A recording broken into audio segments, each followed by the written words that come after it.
quand une simple consultation vétérinaire dépasse 50 €, quand une opération coûte parfois plus de 1 000 €, des familles n'ont plus le choix. Elles repoussent les soins, renoncent au traitement et parfois abandonnent leur animal. À l'Assemblée, un cri d'alarme. De plus en plus de Français renoncent à soigner leur animal.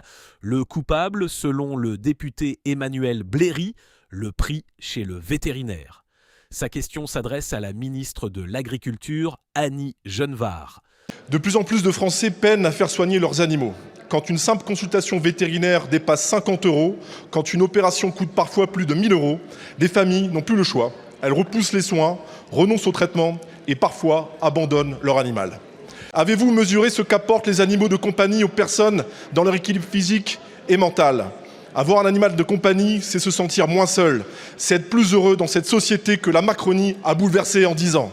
Alors voici mes questions, Madame la Ministre. Quelles mesures comptez-vous prendre pour garantir aux Français l'accès aux soins vétérinaires ? Quel engagement prenez-vous pour soutenir les associations qui se dévouent chaque jour au service de l'agriculture ? Merci Madame la Présidente, Mesdames et Messieurs les députés, Monsieur le député Emmanuel Bléry.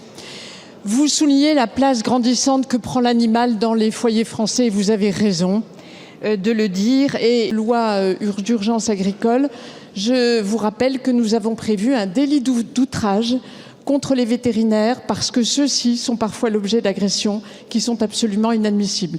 Donc cette profession fondamentale à toutes les attentions du gouvernement, monsieur le député, soyez-en persuadés, car nous mesurons la place de l'aide. Monsieur le député. Oui, merci Madame la Présidente.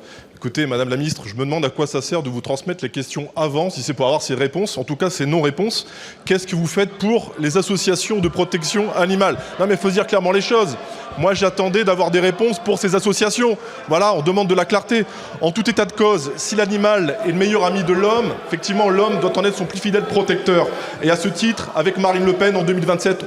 Et vous, combien seriez-vous prête à payer pour soigner votre animal ? Dites-le en commentaire.